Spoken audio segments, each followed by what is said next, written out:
ქვეყნის ნაწილი ვართ და ევროპის დღეს აღვნიშნავთ აქ სწორედ.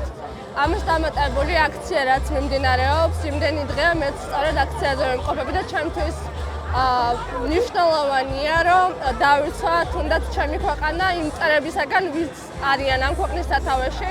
ასევე ჯერ ტყვეები არ გაგვთავისუფლებიათ ციხიდან და მოვალეთ თვლის საკუთარ თავს, რომ აქ ვიდგე და აქ ვიყო.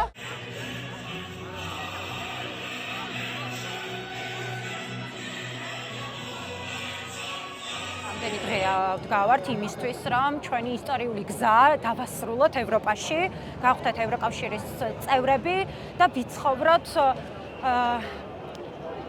შეძლებულად, ასევე დამოუკიდებლად, თავისუფლად და ვიცხოვროთ ისე, როგორც საუკეთესო ქვეყნები ცხოვრობენ დღეს მსოფლიოში.